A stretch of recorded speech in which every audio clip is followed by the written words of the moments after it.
takes, you gotta look at bodies. Okay, so I'm looking at her body. She is heel to heel, which is good. See, I'm trying to spin the back toes in. That's a verbal adjustment.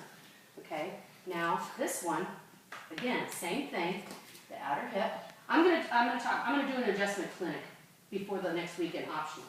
See, I'm rolling her open. And I'm raising her arm up. And what I like to do is place your arm up and over the ear. Now you feel that stretch? Yeah. Breathe. Again, I'm the pane of glass behind her. But I'm allowing her, by doing this, I'm allowing her to open here and stretch here. Now I'm pressing down. I'm stabilizing me by bringing the side of my hip to her, but I'm stabilizing her by pressing down and rolling her open. How's that feel? Good. Now, or you can have them bend their arm. Bring the arm behind the back. I did this to somebody yesterday. Again, forearm, press. I love that. Right? Wow. I love you. Can you do that on the other side, Mary Kay? Uh-huh. Could you do that on the other Yeah, side of too, course. please? We're gonna do both sides. I know the camera adds 10 pounds. I know, have but lost you're less. still looking good. There we go. Spin your back toes in. Now for her, I would give her a block, because that's going to help her be more stable too. In triangle, the block goes on the outside. Twisting triangle, the block goes on the inside. Okay? Again, side of my hip goes against her hip. Okay? I'm bending my knee to protect my lower back. I'm pressing down and rolling. And raise your arm up over your ear. And I'm rolling. And I'm actually kind of rolling and stretching at the same time. You see that? Is your back like making contact with her body? Right? Making contact with her?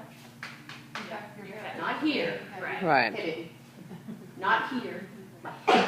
right, okay. Okay, so I'm rolling. Bend. Backhand. Back of the hand goes to the sacrum.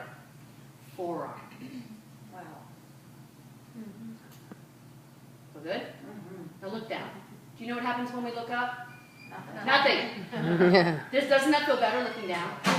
Good. Release. Nice. And then I'm going to have her come up, but I'm not going to step totally away from her until she starts to come up. But I'm not going to be totally. Ooh, you're creepy. Okay, twisting triangle. First of all, this isn't the way you teach this pose. Will help the adjustment.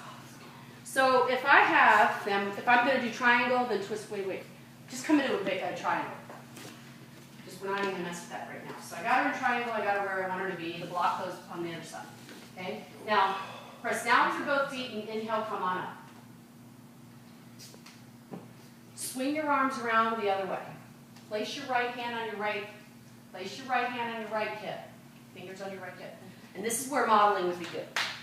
Place your right fingers on your right hip. It's a dual action. You're going to pull your right hip back and reach forward with your left arm. Reach, bring the hand to the block. Good. So did you feel automatically with that you used your own internal levers, you pulled your hip back? But see how her hip's still forward? Now raise your arm up and take a twist. You want your arm like that. Okay? Now, watch. While open hands, you see how that works? Now I've squared her hips. Now I can step around, stabilize. I'm still opening this hip. Now I can roll her open. Wow. See the difference? And then stable. Press down through both feet. Come on. Good. Other side. Start with just a triangle, just to get into pose. Okay, remember? Triangle hands on the outside of the leg. Nope, sorry. My job. Okay, so I've done my deal with her. Boom, boom. All right, come on up. Press down through both feet. Come on up, nice and slow. Windmill your arms the other way. Place the left fingertips on the left hip. It's a dual action, Becky. You pull back with the left hip and reach with the right hand, and bring your right hand to the block. Okay, so that helps me in this adjustment. Raise your arm up. And you want the arm here. Open hands, hips are squared. Step around, hip, arm up. can either use my forearm or I can use the heel of my hand. Breathe. So it's kind of like, you see, you feel how, Becky, I'm pulling kind of back and up? Yeah. So watch my hands. This is Sorry, what, I was listening. I shouldn't have done No. it. But this is how my hands are. I'm doing this. It's always a dual action. You're going in different directions. Either this or this. Depends, it's intuitive. You got to see where they're tight. Because sometimes if you pull back, they're already back. Sometimes you need to pull up to get length here. And sometimes it's usually where you're going to need to adjust is pulling the hip back. Because in twisting triangle, this hip always hikes forward. So that hip has to go back. But if you teach it that way, you train them that that's supposed to happen. And then when they start to do the pose on their own, they realize, oh, I got to pull my hip back. Okay? So always when you're teaching